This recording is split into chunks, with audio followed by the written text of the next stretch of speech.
সুপ্রিয় শিক্ষার্থী আসসালামু আলাইকুম, সবাই কেমন আছো? আজকে সেন্টেন্সের আমরা পঞ্চম ক্লাসটি নিয়ে উপস্থিত হয়েছি। এর আগে 4টা ক্লাস হয়ে গেছে।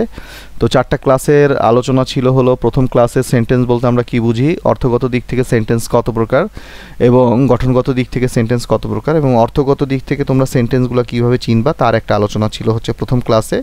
দ্বিতীয় ক্লাসটা আলোচনা করেছিলাম হচ্ছে গঠনগত দিক থেকে সেন্টেন্স তোমরা কীভাবে চিনবা সে বিষয়ে আলোচনা ছিল। তৃতীয় ক্লাসে আমরা ক্লজ নিয়ে সম্পূর্ণ একটা ধারণা দিয়েছিলাম তোমাদেরকে। চতুর্থ ক্লাসে আমরা বলেছিলাম যে একটা বাক্যে একটা ভার্ব কত প্যাটার্নে থাকতে পারে, সাথে আরও ছোট ছোট বিষয় ছিল যেমন অক্সিলারি ভার্ব 24টা, এই বিষয়ে একটা আলোচনা ছিল। সাথে হলো আমাদেরকে টেন্স চিনতে হলে সবসময় হচ্ছে অক্সিলারি ভার্ব এবং হচ্ছে মূল ভার্ব সম্পর্কে আমাদের ধারণা থাকতে হবে, এই বিষয়টাও আমি আলোচনা করেছিলাম গত ক্লাসগুলোতে। তো যাই হোক, আমরা আলোচনা করছিলাম হচ্ছে মূলত একটা বাক্যে একটা ভার্ব কয়টা ফর্মে থাকতে পারে। তো আমাদের গত ক্লাসে আমরা আলোচনা করেছিলাম 8টা ফর্মে থাকতে পারে। তার মধ্যে আমরা টেন্সের ক্লাস তো আগেই করেছি, টেন্সের আলোচনা তো আগেই হয়ে গেছে। এরপরে আমাদের পার্টিসিপলের ক্লাস ছিল হচ্ছে গতকালকে, অর্থাৎ প্রেজেন্ট পার্টিসিপল, পাস্ট পার্টিসিপল এবং পারফেক্ট পার্টিসিপল, মানে 2টা টেন্স বাদে বাকি থাকে 6টা। সেই 6টার 3টা আলোচনা করেছিলাম হচ্ছে গতকালকে। আজকে বাকি 3টা নিয়ে হচ্ছে আলোচনা করব। এই 3টা কী কী? ইনফিনিটিভ, জিরান্ড এবং হচ্ছে verbal noun. Infinitive, জিরান্ড, verbal noun এবং প্রেজেন্ট পার্টিসিপল, পাস্ট পার্টিসিপল এবং হচ্ছে পারফেক্ট পার্টিসিপল, এই গ্রামারগুলো আরেকটা জায়গায় কিন্তু তোমাদের খুব গুরুত্ব সহকারে তোমাদের প্রয়োজন হবে। সেটা হচ্ছে যারা এইচএসসি পরীক্ষার্থী তাদের ফ্লো চার্ট যে আসে কম্প্রিহেনশন থেকে, সেই ফ্লো চার্ট করতে গেলে কিন্তু এই গ্রামারগুলোর ব্যবহার আসবে। অর্থাৎ তোমার প্রথম ফ্লো চার্টের প্রথমটা যদি তোমাদের ইনফিনিটিভ দিয়ে করা থাকে, বাকিগুলোও কিন্তু তোমাকে ইনফিনিটিভ দিয়ে করতে হবে। প্রথমটা যদি বাই প্লাস জিরান্ড দিয়ে থাকে, বাকিগুলোও তোমাকে বাই প্লাস জিরান্ড দিয়ে করতে হবে। প্রথমটা যদি প্রেজেন্ট পার্টিসিপলে থাকে, বাকিগুলোও কিন্তু তোমাকে প্রেজেন্ট পার্টিসিপলে করতে হবে। এই জন্য এই যে একটা ভার্বের যে 6টা ফর্ম, টেন্স হচ্ছে 2টা আর বাকি যে 6টা, এই 8টা ফর্মই কিন্তু খুবই গুরুত্বপূর্ণ। তো গত ক্লাসে অর্থাৎ চতুর্থ ক্লাসে আমরা আলোচনা করেছিলাম প্রেজেন্ট পার্টিসিপল, পাস্ট পার্টিসিপল এবং পারফেক্ট পার্টিসিপল।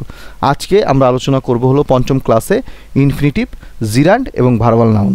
যারা আগের ক্লাসগুলো দেখো নাই তাদের ওই ক্লাসগুলো সম্পর্কে আলোচনা এই ভিডিওর যে ডেসক্রিপশন থাকবে সেখানে আগের ক্লাসগুলোর লিঙ্ক দেওয়া থাকবে, তোমরা তোমাদের প্রয়োজন অনুযায়ী সেখান থেকে দেখে নিও। তাহলে আজকে আর তোমাদের দেরি না করিয়ে চলো আমরা ইনফিনিটিভ, জিরান্ড এবং ভার্বাল নাউন নিয়ে আলোচনা শুরু করি। দেখো স্ক্রিনে তোমরা ইনফিনিটিভ দেখতে পাচ্ছ।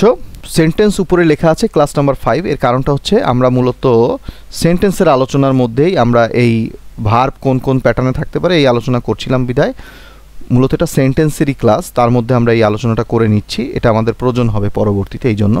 তো যাই হোক, ইনফিনিটিভটা আসলে কি কাজ করে? ইনফিনিটিভটা হচ্ছে দুটি কাজের মধ্যে পরে শেষ হওয়া কাজ।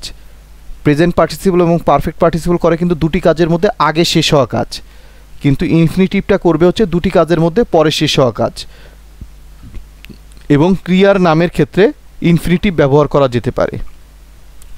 ইনফিনিটিভ কোন কোন ক্ষেত্রে ব্যবহার করা যাবে? ইনফিনিটিভ কোন কোন ক্ষেত্রে ব্যবহার করা যাবে? দুটি কাজের মধ্যে পরে শেষ হওয়া কাজ এবং ক্রিয়ার নামের ক্ষেত্রে ইনফিনিটিভ ব্যবহার করা যেতে পারে। এগুলো কেমন অর্থ দেবে? যখন দুটি কাজের মধ্যে পরে শেষ হওয়া কাজ বুঝাবে তখন অর্থ দেবে হচ্ছে যেতে, খেতে, দেখতে। আর যখন ক্রিয়ার নাম হবে তখন হবে হচ্ছে যাওয়া, খাওয়া, দেখা। তা যেতে, খেতে, দেখতে যদি হয় তাহলে পড়ার ক্ষেত্রে হবে পড়তে, ঘুমানোর ক্ষেত্রে হবে ঘুমাতে, লেখার ক্ষেত্রে হবে লিখতে, শেখার ক্ষেত্রে হবে শিখতে। একইভাবে যাওয়া, খাওয়া, দেখা যদি হয় লেখার ক্ষেত্রে লেখা, ঘুমের ক্ষেত্রে ঘুম, শেখার ক্ষেত্রে শেখা, এরকম। তাহলে দুটি কাজের মধ্যে পরে শেষ হওয়া কাজ এবং ক্রিয়ার নামের ক্ষেত্রে ইনফিনিটিভ ব্যবহার করা যায়। ইনফিনিটিভের স্ট্রাকচারটা কি হয়? ইনফিনিটিভের স্ট্রাকচারটা হয়েছে 2 প্লাস ভার্বের প্রেজেন্ট ফর্ম। 2 প্লাস ভার্বের প্রেজেন্ট ফর্ম। দেখো spoken English, free hand writing, flow chart, যেখানেই তুমি যাও সেখানেই এই যে ভার্বের 6টা ধরন আলোচনা হচ্ছে, present participle, past participle, perfect participle, infinitive, জিরান্ড, verbal noun, এগুলোর গুরুত্ব আসলে অপরিসীম। এগুলোর গুরুত্ব অপরিসীম। আর এগুলো তোমাদের যে পাঠ্যপুস্তক আছে ওই বইগুলো খুলে এত বড় বড় আলোচনা এই infinitive, present participle, past participle, perfect participle, জিরান্ড, verbal noun নিয়ে এত বড় আলোচনা, এত সংক্ষেপে এই কথাগুলো তোমাদেরকে বুঝাতে পারবে না, সম্ভবও না। তো আমরা যেটা আলোচনা করছিলাম ইনফিনিটিভটা কি, এই জন্য বলছি যে ক্লাসটা তোমরা আসলে গুরুত্ব দিয়ে দেখো। এই 4 নম্বর 5 নম্বর ক্লাসটা বেশি গুরুত্ব দিয়ে তোমাদের করা উচিত। তাহলে দুটি কাজের মধ্যে পরে শেষ হওয়া কাজ এবং ক্রিয়ার নামের ক্ষেত্রে ইনফিনিটিভ করা যেতে পারে। দুটি কাজের মধ্যে পরে শেষ হওয়া কাজ যেটা, সেক্ষেত্রে তোমাদের অর্থ দিবে হচ্ছে যেতে, খেতে, দেখতে, আর ক্রিয়ার নামের ক্ষেত্রে অর্থ দেবে হচ্ছে যাওয়া, খাওয়া, দেখা। এর স্ট্রাকচারটা কি হবে? টু প্লাস ভার্বের প্রেজেন্ট ফর্ম, টু প্লাস ভার্বের প্রেজেন্ট ফর্ম। দেখো উদাহরণ দিয়ে বুঝিয়ে দেই। I go home to eat rice, I go home to eat rice. এখানে দুটো বাক্য, আমি বাসায় যাই এবং ভাত খাই। দেখো দুটো কাজের মধ্যে পরে শেষ হচ্ছে ভাত খাওয়া, আর বাসায় যাওয়াটা আগে, কারণ আমি বাসায় না গেলে তো আর ভাত খাইতে পারতেছি না। তাহলে এখানে বাক্যটা কী দাঁড়াচ্ছে? I go home to eat rice, আমি ভাত খেতে বাড়ি যাই। দেখো দুটো কাজ, খেতে, খেতে, টু ইট, আমি ভাত খেতে বাড়ি যাই, আমি আগে বাড়ি যাই তারপর আমি ভাত খাই। 2 নম্বর বাক্যটা দেখো, they have started journey to go to Sylhet, they have started journey to go to Sylhet, অর্থাৎ তারা ভ্রমণ শুরু করলো সিলেট যেতে, তারা সিলেট যেতে ভ্রমণ শুরু করলো। তা আগে ভ্রমণ শুরু করবে না আগে সিলেট যাবে? আগে ভ্রমণ শুরু করবে তারপরে সিলেট যাবে। তাহলে তারা সিলেট যেতে ভ্রমণ শুরু করলো। তাহলে দুটো কাজের মধ্যে আগে শেষ হচ্ছে, দুটো কাজের মধ্যে আগে হচ্ছে ভ্রমণ শুরু করা, আর পরে শেষ হচ্ছে সিলেট যাওয়া। তাহলে আমরা জানি যে দুটো কাজের মধ্যে পরে শেষ হওয়া কাজ অর্থাৎ সিলেট যাওয়া। এখানে এই জন্য টু গো, এই টু গো কথাটার অর্থ হচ্ছে যেতে, আমরা সিলেট যেতে যাত্রা শুরু করলাম বা ভ্রমণ শুরু করলাম। আচ্ছা, এরপর 3 এবং 4 নম্বর যে এক্সাম্পলটা, এখানে আমরা ক্রিয়ার নামের যে ব্যাখ্যা সেই ব্যাপারে আলোচনা করব। 3 নম্বর এবং 4 নম্বরে ক্রিয়ার নাম, ক্রিয়ার নাম কেমন অর্থ দেবে? দেখো যাওয়া, খাওয়া, দেখা, অর্থাৎ ক্রিয়ার নাম যেটা হয়, ইট মানে খাওয়া, গো মানে যাওয়া, রাইট মানে লেখা, এই টাইপের। তাহলে প্রথম বাক্যটাতে বলতেছে two punish an honest man is an illegal task, অর্থাৎ একজন সৎ মানুষকে শাস্তি দেওয়া একটা অবৈধ কাজ। এখানে টু পানিশ হচ্ছে ক্রিয়ার নাম, অর্থাৎ একজন সৎ মানুষকে শাস্তি দেওয়া, পানিশ অর্থ হচ্ছে শাস্তি দেওয়া, এটাই ক্রিয়ার নাম। Two punish an honest man, একজন সৎ মানুষকে শাস্তি দেওয়া হচ্ছে একটা অবৈধ কাজ। একইভাবে দেখো 4 নম্বর এক্সাম্পলটাতে to get up early in the morning is good for health, অর্থাৎ সকালে ওঠা, সকালে তাড়াতাড়ি ওঠা বা দ্রুত ওঠা। এখানে টু গেট আপ, ওঠা, টু গেট আপ মানে ক্রিয়ার নামটা কি? ওঠা মানেই তো ক্রিয়ার নামই তো ওঠা। Two get up early in the morning is good for health, অর্থাৎ সকালে ওঠা স্বাস্থ্যের জন্য ভালো। এটা হচ্ছে ইনফিনিটিভ। ইনফিনিটিভ দুটি কাজের মধ্যে পরে শেষ হওয়া কাজ আর ক্রিয়ার নামের ক্ষেত্রে কাজ করে। দেখো পরবর্তী স্লাইডে জিরান্ডের আলোচনা আসছে, পরবর্তী স্লাইডে জিরান্ডের আলোচনা আসছে। জিরান্ড খুবই গুরুত্বপূর্ণ, কারণ অনেক ফ্লো চার্টই এইচএসসি পরীক্ষার্থী যারা, তাদের অনেক ফ্লো চার্টই কিন্তু তোমার by plus gerund, with plus gerund, without plus gerund এই বিষয়গুলো থাকে, যার কারণে জিরান্ডটা তোমাদেরকে খুবই গুরুত্ব দিয়ে খেয়াল করতে হবে। জিরান্ডে কি বলতেছে দেখো, যে শব্দ একই সাথে ভার্ব এবং নাউনের কাজ করে তাকে জিরান্ড বলে। যে শব্দ একই সাথে ভার্ব এবং নাউনের কাজ করে তাকে জিরান্ড বলে। জিরান্ড কেমন অর্থ দেবে? জিরান্ড অর্থ দেবে সরাসরি ক্রিয়ার মতন, অর্থাৎ ইট মানে যদি খাওয়া হয় তাহলে এই জিরান্ড যদি ব্যবহার করা হয় তাহলে সেখানে সেই ইটের মানেও হচ্ছে খাওয়াই দেবে। তো জিরান্ডের স্ট্রাকচারটা কি? জিরান্ডের স্ট্রাকচারটা হচ্ছে ভার্বের প্রেজেন্ট ফর্মের সাথে আইএনজি। জিরান্ডের স্ট্রাকচারটা কী দাঁড়াবে? ভার্বের প্রেজেন্ট ফর্মের সাথে আইএনজি। যে শব্দ একই সাথে ভার্ব এবং নাউনের কাজ করবে তাকে জিরান্ড বলবে। জিরান্ড অর্থ দেবে সরাসরি ক্রিয়ার মতন এবং স্ট্রাকচার হবে হচ্ছে ভার্বের প্রেজেন্ট ফর্মের সাথে আইএনজি। এখন ভার্বের প্রেজেন্ট ফর্মের সাথে আইএনজি যেটা ছিল সেটা তো প্রেজেন্ট পার্টিসিপলেও ছিল, কিন্তু জিরান্ডটা চেনার যে বিষয়টা দেখো এখানে বলা আছে, প্রেজেন্ট পার্টিসিপলে কিন্তু এই ভার্বের প্রেজেন্ট ফর্মের সাথে আইএনজি যেটা, এটা কিন্তু ভার্বের সাবজেক্টও হয় না, অবজেক্টও হয় না এবং প্রিপোজিশনের পরেও বসে না। কিন্তু জিরান্ড তুমি চিনবা কীভাবে? জিরান্ডে সবসময় এই ভার্বের প্রেজেন্ট ফর্মের সাথে আইএনজিটা সবসময় হচ্ছে বা ভার্বের সাবজেক্ট হবে অথবা ভার্বের অবজেক্ট হবে অথবা প্রিপোজিশনের পরে বসবে। তখন এটা দেখলেই তোমরা বুঝতে পারবা যে এটা জিরান্ড রূপে আছে। জিরান্ড অর্থ দেবে হচ্ছে সরাসরি ক্রিয়ার মতন অর্থ দেবে। দেখো এই জিরান্ড নিয়ে অনেক বড় আলোচনা আছে বইতে, তোমাদের বুঝতে অনেক সময় লাগবে। সেই জিনিসটাই আমি সংক্ষেপে মাত্র 3 থেকে 4 লাইনের মধ্যে তোমাদেরকে বুঝাই দিয়েছি। এখানে কি বলতেছে দেখো, eating healthy food is good for health. এখানে ইজ হচ্ছে ভার্ব, এই ইজের আগে হচ্ছে সাবজেক্ট, ভার্বের আগে যে অংশটা আছে এটা পুরোটাই সাবজেক্ট। ইটিং হেলদি ফুড, স্বাস্থ্যকর খাবার খাওয়া, আমি বলছিলাম জিরান্ড অর্থ দেবে হচ্ছে সরাসরি ক্রিয়ার মতন। স্বাস্থ্যকর খাবার খাওয়া স্বাস্থ্যের জন্য ভালো, তাহলে খাওয়া সরাসরি জিরান্ড কিন্তু ক্রিয়ার মতনই অর্থ দিচ্ছে। একইভাবে দেখো 2 নম্বর, Taher does not like my writing. এখানে লাইক হচ্ছে verb, Taher does not like my writing. এখানে ভার্বের পরে দেখো অবজেক্ট আছে রাইটিং। তাহের আমার লেখা পছন্দ করে না।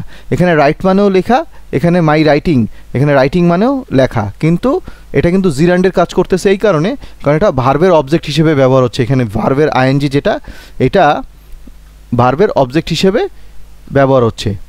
এরপরে দেখো একটা বাই প্লাস জিরান্ড দিয়ে ব্যবহার করা হয়েছে।